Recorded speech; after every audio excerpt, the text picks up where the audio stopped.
Ladies and gentlemen, please welcome John Champion and Ken Ray from the Mission Log Podcast to the stage.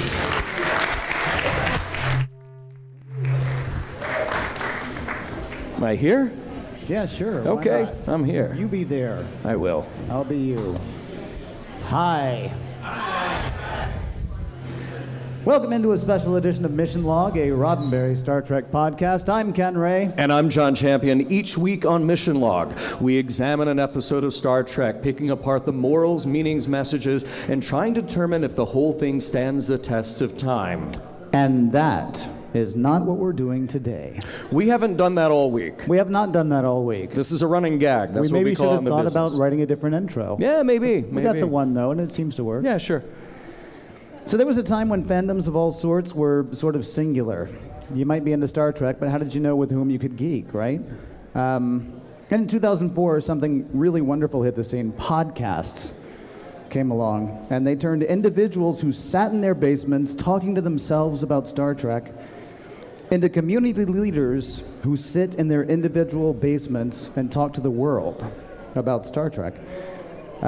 Today, some of those leaders join us to talk about the communities that support them and the communities that they support. So, would our podcast panel please come to the stage? That means you. Hey, everybody. All of you. Come on down. You're here? Yeah. Yeah, wherever you like. Wherever you like.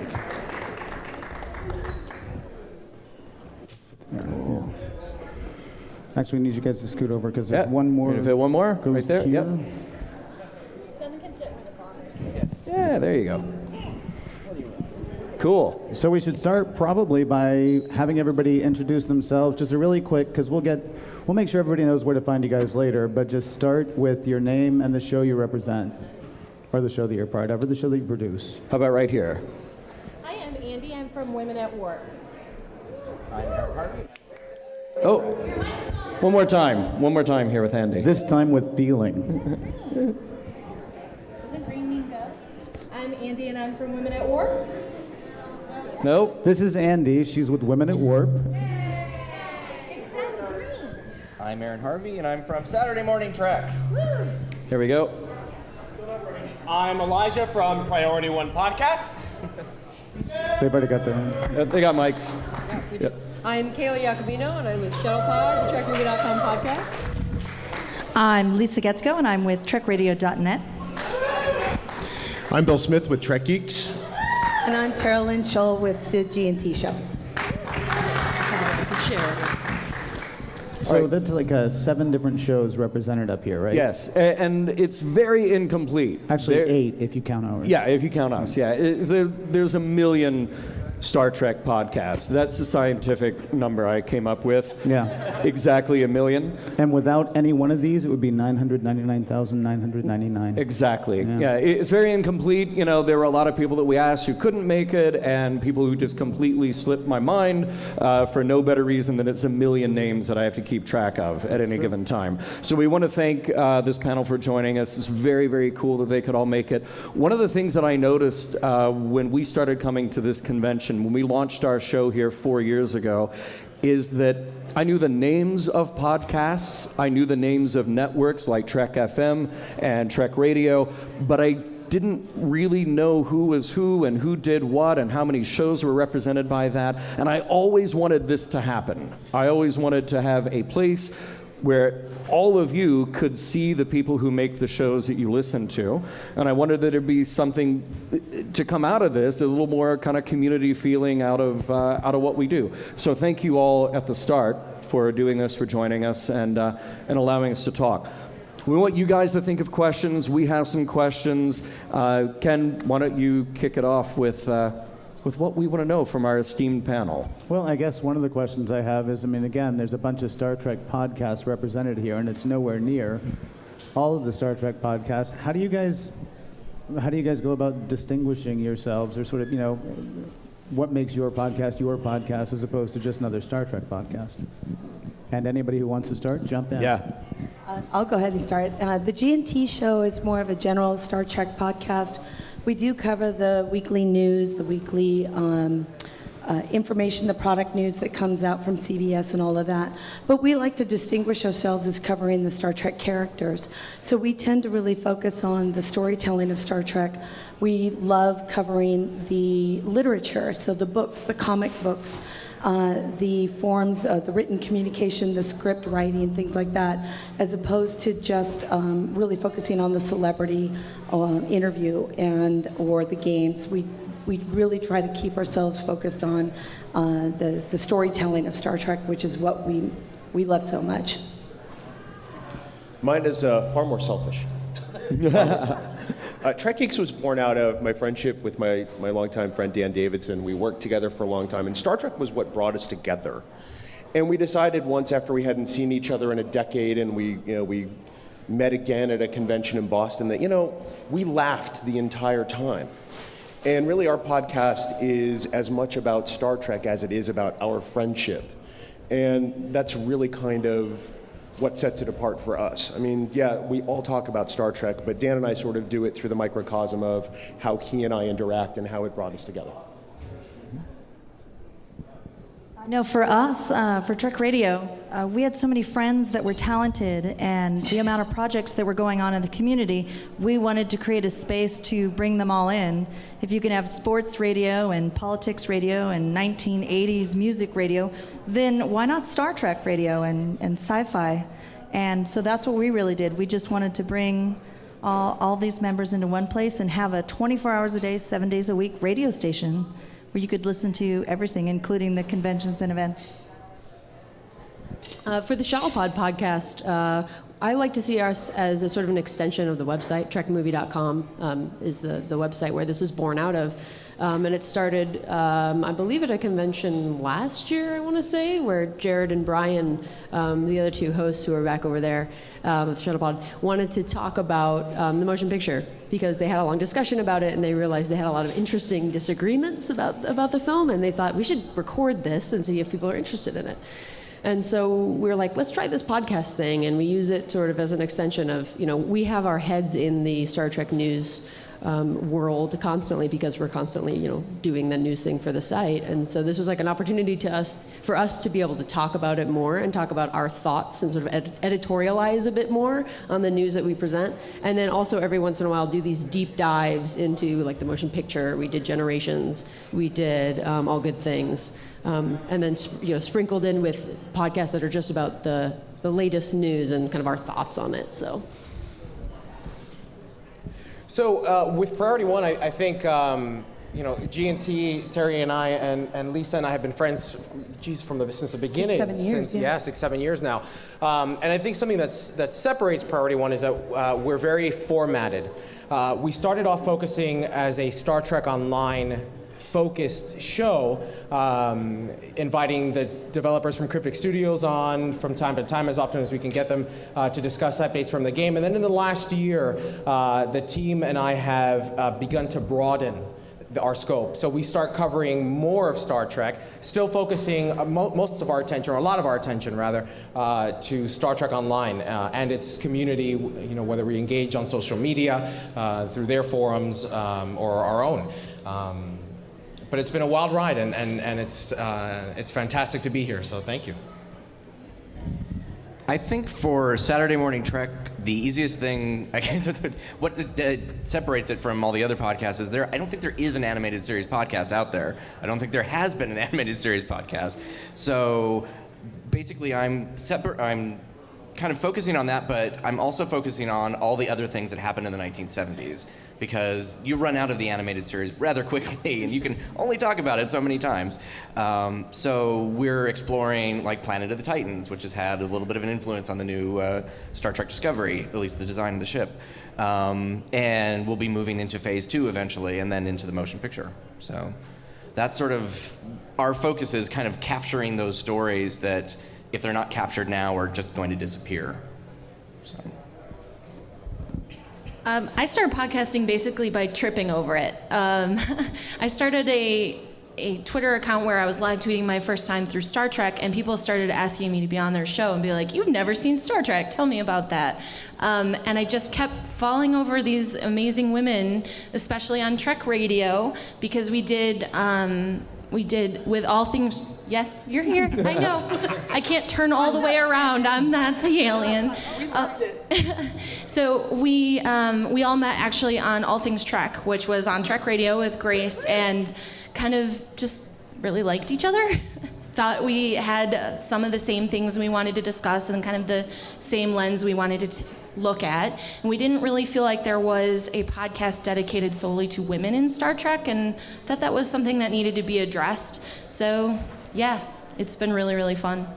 Do you guys feel like, since we can't all listen to all of everybody else's shows, do you kind of have in your mind at all when you're developing something or discussing something, I don't want to talk about this way because somebody else might have already covered it? I feel like, sure, there are infinite numbers of topics that we can cover when it comes to Star Trek, but there's only so much, recap or analysis that you can do. I can tell you personally that there's been a couple of stories that will come across that I know that aren't necessarily the best fit for our show, so what I'll do is I'll refer them, especially when it comes to Star Trek Online. I know that Priority One is going to be the focus podcast for that, but if there's a women's issue, well, I may speak about it on my show. What I'll do is I'll kick it off and I'll make sure that Women at Warp gets it, because I want to make sure that it gets out to the biggest audience possible. Nice.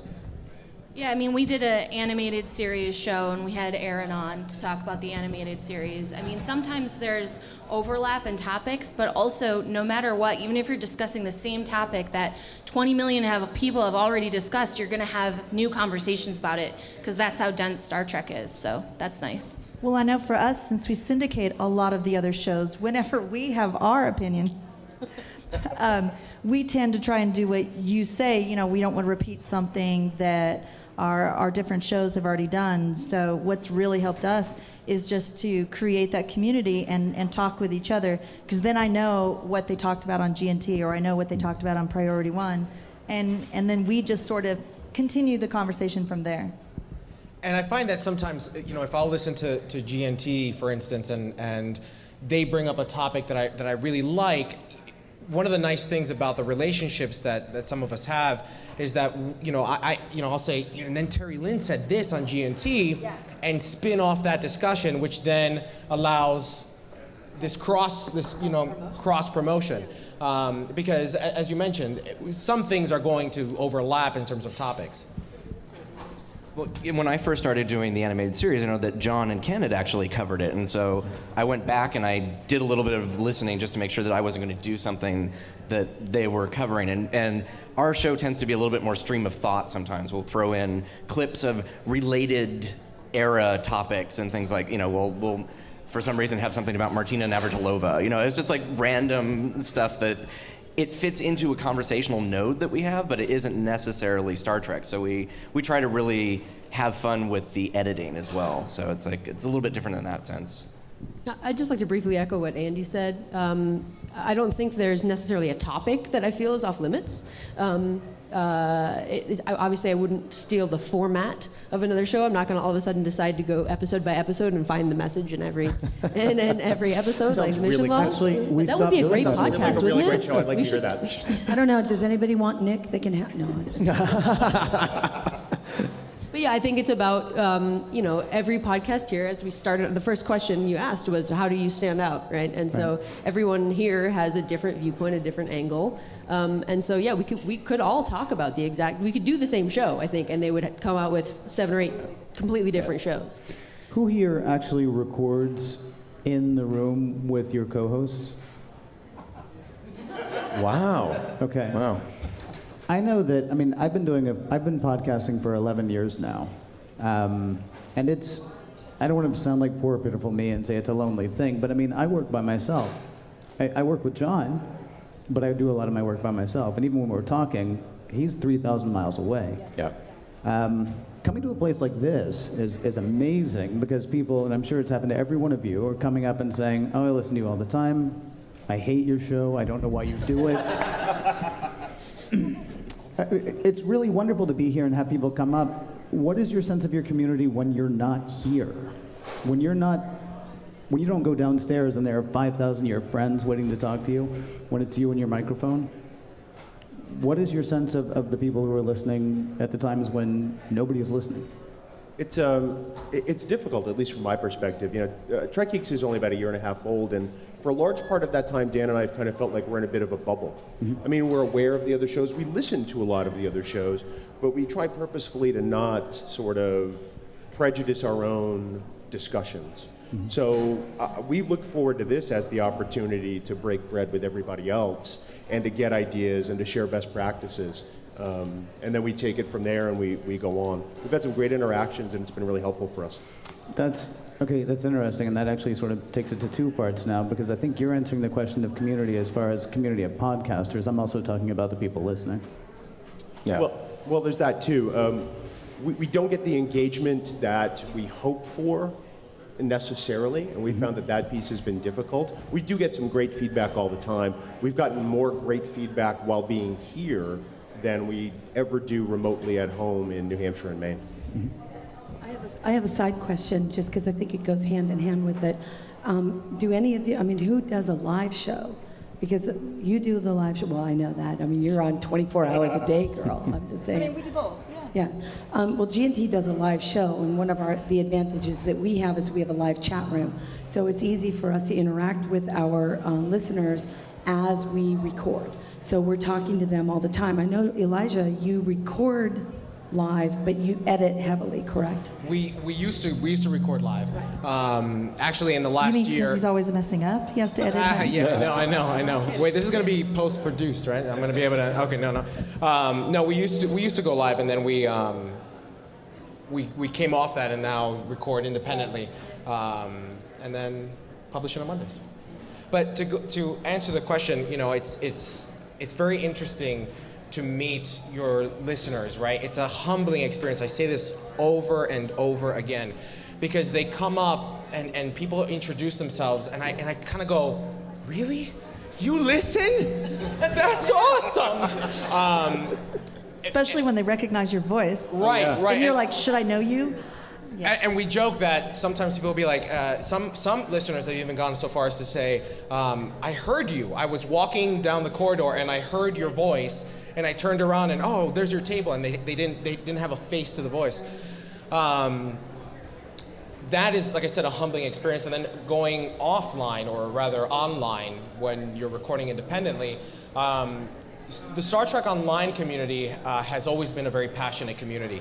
So we have, especially over the last year, we've really focused on engaging on social media platforms like Facebook or Twitter, and the engagement has been through the roof this last year. And it's been just amazing to see people answering our community questions, engaging, whether it's they agree or typically disagree with me.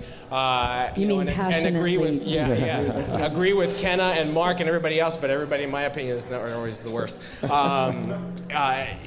There is a different dynamic, but still fantastic to be here. It's just the meeting everybody is amazing.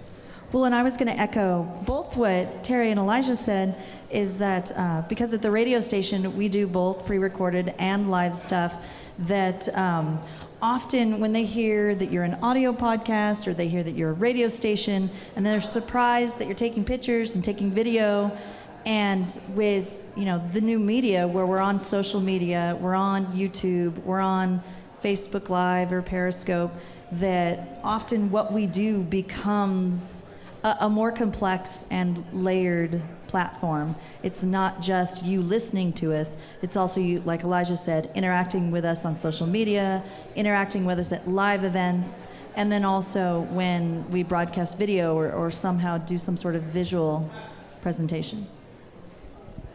Yeah, I'm curious to hear what you guys all think about the best way to interact with your audience, because I think it's difficult. I think the social media point was a really good one.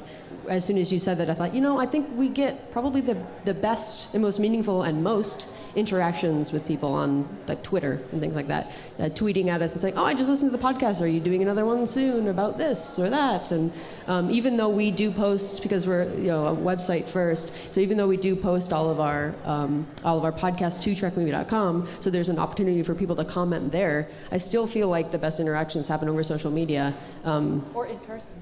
or in person, yeah. But I mean, if other people here have better ideas of how to connect with people, I know you guys have a million ways to reach you. Yeah, we kind of splintered how people interact with us. You know, we have a Facebook page, we have a Twitter account, people email us all the time, and then we get comments per episode on our website. And it's different types of interaction in each place. So I'm grateful for it all. Now, it would be a heck of a lot easier for me to be able to consolidate that. And sometimes I think all you can do is, if it's a Facebook comment or a Twitter response, you can really just sort of go in and like it, which is acknowledging that that person is there, and that's sort of a small way of saying, thank you, I hear you, I'm appreciative that you are engaging with us. But, you know, by the same token, I can't go on Twitter and have a very complex conversation with somebody. Right. Now, on our website, I think we get fewer comments there, at least right now, than we do on Facebook, but those tend to be really long comments. Trek Movie knows what I'm talking about, because on Trek Movie, you guys started out with having this incredibly passionate, long-winded comment section. That's sort of what it's known for, you know? So for better or worse. Yeah. I think we have some of the same commenters, actually, I think so quite too. a bit. I think Trek Core and all of the websites, there's a few people who go around. Well, and that should be mentioned too, right? The feedback, the interaction can be both positive and negative, which when you put yourself out there, you have to know that that's coming. Not everybody's going to love you. How do you deal with it? Andy? Have you ever had, has anybody here ever had feedback so, I mean, well, I don't want to do that. Never mind. No, do it. I know what you're going to say. You ever had feedback that made you want to quit? Has anybody ever hit you Not so that's hard made that me you want wanted to to quit, stop? but I've had some pretty egregious things. I mean, if you're, I don't mean to play the women card. If you're a lot of things on the internet, you're going to get that. But definitely, if you're a woman on the internet, you're going to get certain kinds of feedback. Yeah. That, you know, like being told that the way I speak makes me sound less educated than my male co-hosts. Things like that. Really? Yeah, I had a long-winded email from someone telling me that, despite all these great credentials, you're so smart, but I wish you would talk this way because it makes you sound stupid, and you should talk more like Brian and Jared. Yeah, can we get a boo? Yeah. Thank you. The very first piece of feedback we ever received on Trek Geeks, and I've told both John and Ken about this, it was after our very first episode. We got an email comment that said, you guys really should listen to Mission Log. They're a great podcast. And you should do what they do. Yeah, we almost I wrote stopped after that. episode 1. Okay, wait though. What was the Star Wars one? When we first hit iTunes, like here, Oh, yeah. within the day, somebody was like, "Well, it's okay, but you should really listen to the Star Wars Force podcast or something like Yeah. that." I can't remember what it was. Yeah, right. Well, there was that. There was that, and then the people who said, it's a good podcast, but I wish that Rod had gotten a couple of real Star Trek fans. Yeah, that's nice too. And I thought, you know, to commit to something for 14 years, that's that whole other discussion about who's a fan, who's not a fan, who's a true fan, which is a disgusting argument to have. But exactly. It's insidious. But we kind of committed. We really did. Now, all right, when we posed that question, Andy handed the microphone away. We got a mic back in our hand. Go ahead. Well, I was just going to say that the more interest your show gets, the more trolls you get. So that's just a side effect of success. Like if you're saying something that people are reacting to, some of those reactions are going to be bad. We got told to leave our cat condo, and I was like, "What is that?" But I don't want to leave. Wow. So I mean, it is what it is. You have to. For me, having co-hosts that are my really good friends, that's who I turn to. Like, if we're still doing it and we still love what we're doing and we love each other, then, okay, random dude on the internet who thinks I talk too much about my cats, you're right, but I don't care, then it's fine. You know, you turn to the person that's podcasting with you and look for support there. Yeah, I know that for us, at least, I know that you guys know that we have a slight Howard Stern aspect to some of our podcasts. So, Are you saying you have a potty mouth? we do. We have a potty mouth. And Nick is known for being passionate and angry. And I'm the one who's supposed to be like the peacekeeper, which is completely ridiculous. And then we have our Klingon, who's the most passive, wonderful, beautiful, loving individual. It's so cute. But we are known to incite some very passionate opinions about what we say. And so we have some spirited debate in our comment section sometimes. Have we received death threats? Absolutely. Have I been the recipient of rape threats? Absolutely. But there is a thing that I think that Elio and others who game in the past few years, especially women who have been gamers, have gone through. You just learn that it's part of, unfortunately, what we do when we put our public face out there is that you have to deal with the trolls, you have to rise above, and you just move forward.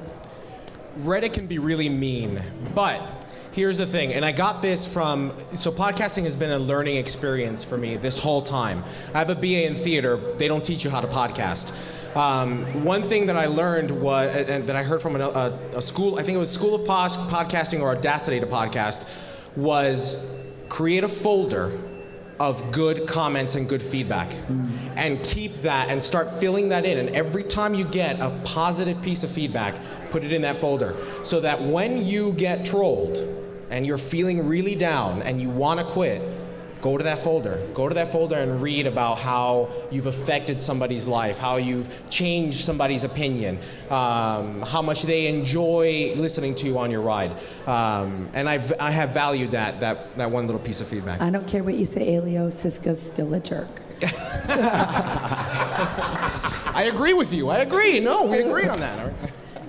Well, and I have to say the negativity can come from very different places. I mean, right now we've been talking about it coming from the listeners or from the community, but it can also come from some of the talent and the actors. And don't get nervous, I won't name any names, but I know there was a... there was one year, and it was here at Star Trek Las Vegas, and actually, wait, is Cryptic in the room? Because I'm going to throw them under the bus. We, Terry Lynn and I, used to do a panel with them about Star Trek Online, and they would give us like master tapes and screenshots and anything they wanted to announce and be surprised, and we would put together the audio-visual content that would go on the big screen. And that particular year, for whatever reason, the master tape didn't get sent to us till the night before, while we were here. Like the panel was Saturday, they gave it to us Friday night. And you know how Vegas is, you're still drinking Friday night. And so my Klingon and I, David, we were up all night. We got 30 minutes sleep. But, anything for the fans. And it was a beautiful panel. But then later that day, we had an interview with a certain A-list celebrity. I still want to say something, but I'm not going. And he just was having a bad day himself and dressed me down, and I have no reason why. He was just absolutely awful. And that was when you asked, has it ever made you want to quit? I held it together for the interview, and then as I'm walking away, I just crumbled. And then other podcasters and vendors that know us saw me just kind of fall apart and go hide in the corner of the vendor room. And I think it was just lack of sleep, stress, and it was one of those things where it took all of us to really make me bring it back. Yeah. I mean, it's going to happen. They're going to have bad days. Everybody up here knows who I'm talking about. But yeah, you're going to have bad days, but you lean on the community. And I love Elijah's idea of having that folder, because that particular day, my folder was everyone up on the stage. So. Yeah. And before we move on from this topic, I just want to say I'm glad you brought it up. It's a really important discussion to have because, well, hearing all these stories is actually really inspirational. And Elijah's folder idea is, I'm going to start that. But I just want to home in on the point that this is the vast minority of interactions that we get. Yes. And definitely. for every one of for every one of those hateful interactions you get, there's 99 other positive reactions that you didn't receive because people haven't come to you and said, most of the people listening to the podcast don't interact. And for some reason, the negative ones stick Yeah. out, even though there's one among... I was going to say, if your ego's anything like mine, that one. It's that one. But I want to, because I was going to, when I said I don't know that I want to do this, I was afraid that it was going to go into 10 minutes of negative. So I guess what I want to know now is, can you think of one of your most, inspiring or uplifting stories? I mean, what has been one of the best things that's happened? And let's go ahead and assume Star Trek Las Vegas and all the people here. I mean, is there something from the community, something from outside that you never would have expected that's now, that's been one of the most surprising and most amazing things? For us, that actually happened this morning. One of our listeners that I had never really gotten to meet in person came by. Was very excited to meet all of us in person, had been listening to us for several years. We'd known him in the chat room for a long time and got to say, you know what, you guys are, kind of like that connection that I have to Star Trek when I don't get here. Never been to a convention before, never been to any kind of a Star Trek group event before. And like many people in our community, suffers from social anxiety and has, had that ability to come out and say, thank you for giving me, just that little extra push to come out here and meet. And it was just the thought that, somebody has to be brave to come and meet somebody. I don't suffer from that problem. I don't know what it's like. So it's really special I know. She's going to make me cry. And to say it means something to somebody that they're listening to us and that something I say means something to somebody else. I don't think anybody could be rewarded with something that's as important to say what you mean or what you say matters to me. And thank you to everybody who thinks that way about anybody else, not just me, but anybody else. We just yesterday, Ken, Dan and I were talking to you in the dealer's room, and there was a gentleman named Tom from Houston who came up to say hi to us, and we joked around with him for a bit. And then after you had walked off, he had in his possession a 40-plus-year-old Star Trek newsletter that he had other people sign, and I mean like the Doug Drexlers of the world and the Mike and Denise Okudas and folks like that, people who have actually created Star Trek. And he came to Dan and I and said, you guys specifically are my link to Star Trek, and I want you to sign this newsletter. Wow. We're just a couple of guys who put this podcast out into the ether, and we have no idea how it's going to resound with people. Did you charge for your autograph? $35. I don't know that I can point to a specific moment like that. You guys both have these amazing, touching stories. But honestly, anytime I get any kind of positive feedback, I'm like, wait, you're listening? Oh my God, cool. Because we did this as an experiment for fun, because it was a way for us to interact more with people and, like I said, editorialize a bit more on the things we already talk about, and do these little deep dives and talk about Star Trek, because that's what we love to do. And so if that is interesting to someone at all, I'm just so pleased by that. And when I hear someone coming to me like, oh, I listened to your podcast, that's the most amazing thing for me at all. So all of those will go into my positive folder. I did have a moment. We had worked with some of the Star Trek bands, and often the radio station has the ability to travel to different conventions, whether they be in Frankfurt, London, Vegas, San Diego, New York. And I had someone, when I was in Frankfurt at another convention, say to me that they listened to the radio station, and when we had broadcasted Sci-Fi Live, a live concert, and Warp 11 the next night. It was one of those Halloween weekends, and they were doing a show on Friday and they were doing a show on Saturday, and I just happened to have DJs in both cities. They said, I've never been able to hear these bands live, and the fact that I got to listen to them on your station, and they never come over to Europe, was just so amazing. Please keep doing that. I loved it. And so I still remember that, like 3 years later. For me, this is the first con that we've been to since our show has started. But what I found really gratifying is that a lot of the creators of the animated series and people who were doing things in the 70s have been thanking us for the podcast itself. You know, Dorothy Fontana was just like, I'm glad that somebody's actually paying attention to this and it isn't just disappearing. So that's been really gratifying to have the people who actually made what we're talking about, you know, excited that we're still discussing it and it's still alive. So. Cool. I mean, for first, our patrons on Patreon. I mean, it's like I thank you.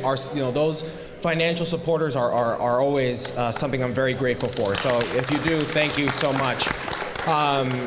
The other thing is seeing, like I see Bruno back there, and every time he comes, he's always by the table. Mike over here, I see you too. I mean, these are frequent faces and friends of the show. And then yesterday we were honored at one of the Star Trek Online fleets. Jay Galloway presented the team with honorary ambassadorship to their fleet in Star Trek Online, and that was a very honoring and moving experience. And then another person who said listens to GNT, to Trek Radio, to Priority One said, I've been listening to the show and your excitement about Vegas made me convince my wife to come to the 50th anniversary. And I was glad to be a part of that, to be able to have somebody be inspired and want to come and be at the convention. No, I don't think so. No commission? No commission needed. Just for some of the people out there who may not know that Star Trek Online, when you belong to a fleet in Star Trek Online, that fleet might be 5 people big. It might be thousands of people. It might be a multiple layer league. What he's talking about is actually several thousand people who got together and gave them an ambassadorship. That's a big deal. Oh, thank you. No, well, I mean, I think as we sort of, I don't know how close we are to the end of our time here, but, one of the things that Ken and Rod and I talked about before we launched Mission Log was, what is the measure of our success?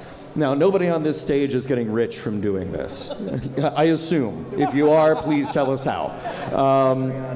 But, we talked about getting the show out there and all this feedback. We know we're going to get feedback from people, but how do we know when we're doing something right? Is it a number? Is it the kind of feedback? Is it interaction? What is it for you guys that tell you, yes, I want to keep going, that I'm doing something right? I'll keep it really quick. It's the engagement, social media engagement. Engagement in person, that's the success for us. I think as long as we're still having fun, even if it's just us talking to each other, that's what we're going to keep doing. Yeah, I just want to echo that. As long as I'm still, turning on my mic and excited to be there and excited to talk about Star Trek, I will keep doing it even if no one is listening. So. And for us, it's, again, we're still getting people who are asking us to have certain authors on, any book writers, any script writers, any kind of storytelling.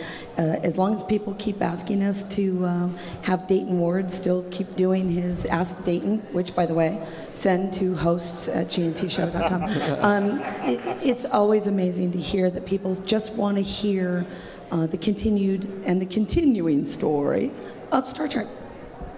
When Dan and I stop laughing, Trek Geeks is over. That's really the benchmark. Coconut! Last month, we just celebrated our 6-year anniversary. So, I don't know if we've made it. It's still, like you said earlier, it's surreal when people come up and they talk about things you did 4 years ago. Or 3 years ago. I know Elijah and Terry Lynn, when we brought the TNG bridge to Vegas, I think you're always trying to challenge yourself and to keep growing your project. And so you don't know. It's sort of a nebulous thing. I think there's really 2 questions buried in there, John. I think one is, as you said, what makes you want to keep going and keep doing this, and the other is, when has your podcast sort of made it, or where do you consider it to be successful in the realm of podcasting? And I think for the first one, it's just feedback. Period. Feedback is. Knowing that people are listening at all is what makes me want to keep doing it. I mean, I'd continue to have these conversations either way, but that just tells me whether or not to flip on the record switch, you know what I mean? But I think whether you've made it as a successful podcast is something that's really hard to measure. Actually, it's when I sat on the stage with you. Right this second. Feel the love. Feel the love. But I think the best metric, I mean, I'm sure we all have metrics on our podcast, how many listeners we're getting for each episode and things like that. And that can certainly help you understand who your listeners are and how many people are out there. But I think the measure of success for me is those particular interactions like we just discussed. If someone comes to me and says, I listened to your deep dive podcast on the Star Trek Generations, and it really made me want to go back and rewatch the movie, and it made me change my opinion about this, or it made me think about a new aspect of it I hadn't considered before. That's the success to me. Great. Do we have time for a question or two? I hope so. Oh, We have 2 minutes? 2 minutes. We have time for Okay, we got time for one question. question. One really quick question. Anybody? Okay. No? I have a question. Do Go you ahead. guys want to say where people can find you? And we'll make sure that we make it available for the notes for our, when this comes out as a podcast Let's do a quick, as well. quick roll call of where everybody can be found. You can find our podcast at womenatwarp.com. That's the easiest place. We're also on Facebook and Twitter. You can find Saturday Morning Trek on trek.fm. PriorityOnePodcast.com. That's one, the word, not the number. You can find the Shuttlepod podcast at trekmovie.com, on Twitter at trekmovie. We are on iTunes and in the Google Play Music Store. TrekRadio.net is where you can find our website and our live stream. We have an Android app, and if you're an iOS developer, we would like to develop an iOS app. You can find us on Facebook and Instagram, Trek Radio Official, and Twitter at Trek Radio. TrekGeeks.com and just about everywhere as Trek Geeks. Just like a virus. Pretty much. Okay. And we are at gntshow.com. We are on multiple platforms, but the easiest way to find out what platforms we are at is just to go to our website at gntshow.com.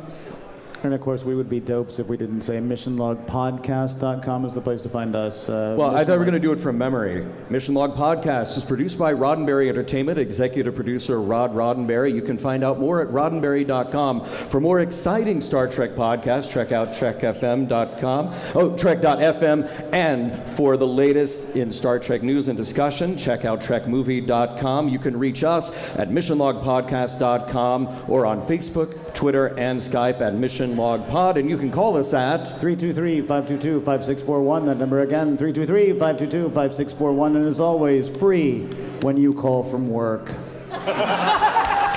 Ladies and gentlemen, let's hear it for the Mission Log Podcast and our panel of podcasters. Thank you.